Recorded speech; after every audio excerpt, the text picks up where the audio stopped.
Na Zvezi društev gluhih in naglušnih Slovenije je s septembrom zaživelo dnevno središče, kamor so vabljeni vsi ljudje z izgubo sluha, predvsem pa starejši.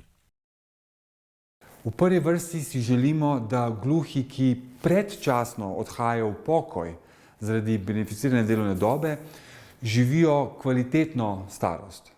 Da so čim dlje aktivni, zdravi in, živahni v življenju. Zato je naša prva prioriteta, da ostanejo čim dlje v domačem okolju z potrebno podporo, če jo potrebujejo. Če to ni potrebno, je naslednja oblika dnevnega centra. En dnevni center v Sloveniji že obstaja, ki ga vodi Ljubljansko društvo gluhih. Druge oblike, kot je dnevno varstvo, dnevno središče, pomoč na domu in druge oblike, pa so možne in mi na Zvezi smo začeli s prvimi koraki in sicer z dnevnim središčem.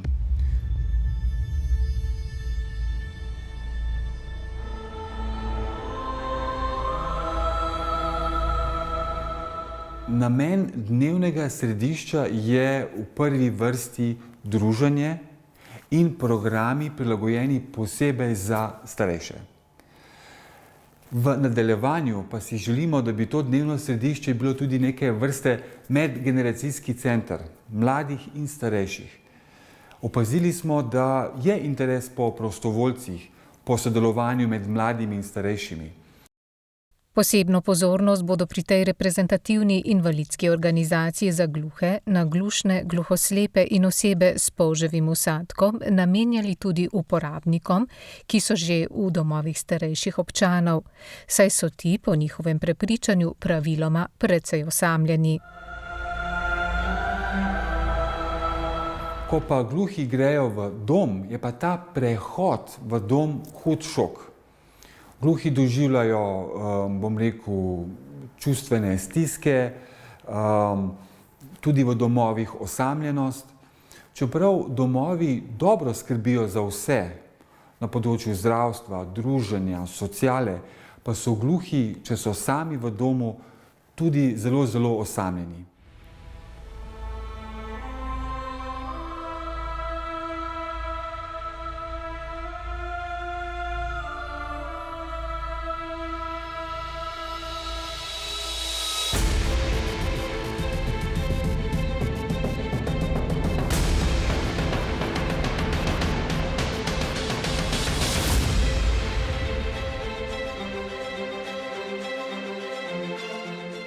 Prišel sem zato, ker sem popeljal prijateljico Torka Milka.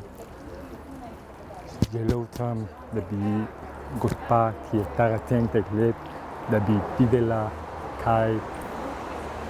kakšna je tam situacija, kako ljudje, ki so stari, ne morejo sami poskrbeti in rabijo pomoč. Sedaj pri predavanju sem veliko zanimivosti, veliko idej opazoval. Pričakujem, da bi bilo dobro, da bi to čim prej uredili dom starejših za gluhe.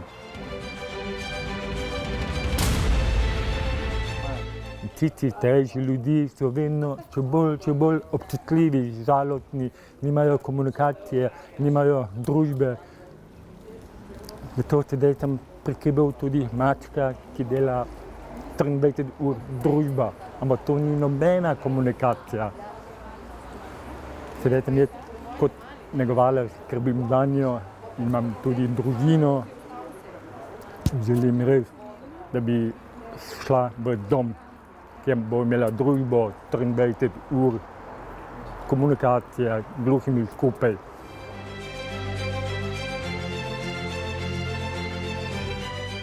Kar se tiče tega, kar smo danes doživeli na tem srečanju, sem izrecno zelo zadovoljen.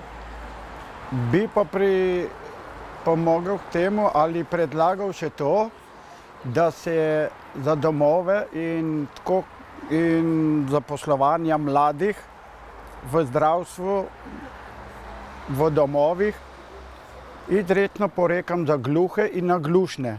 In tako bojo glede tega lažje oskrbniki, ki so notri v domovih in v bolnicah, razumeli razne tiste, ko so gluhi in naglušni prisotni v teh ustanovah.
Mislim, da je to zelo ena dobra pridobitev, kajti gluhi in naglušni, ki niso samo v domovih ali doma, mislim, da tako središče zelo pogrešajo.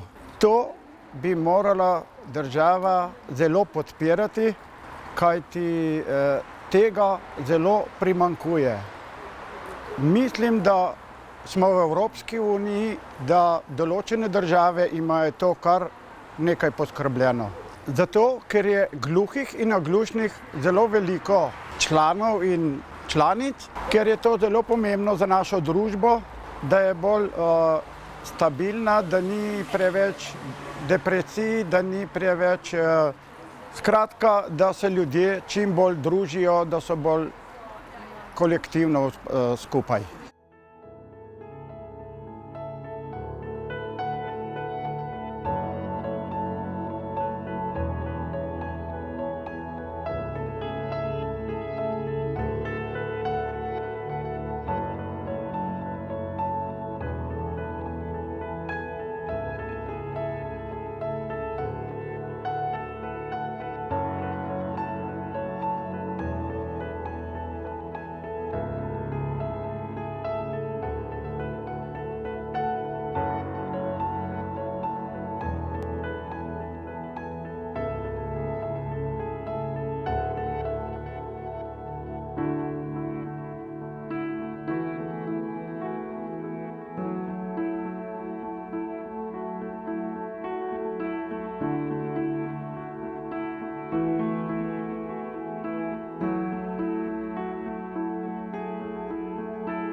Dnevno središče je za vse starejše in osebe z izgubo sluha odprto 3-krat na teden, v torek, sredo in četrtek.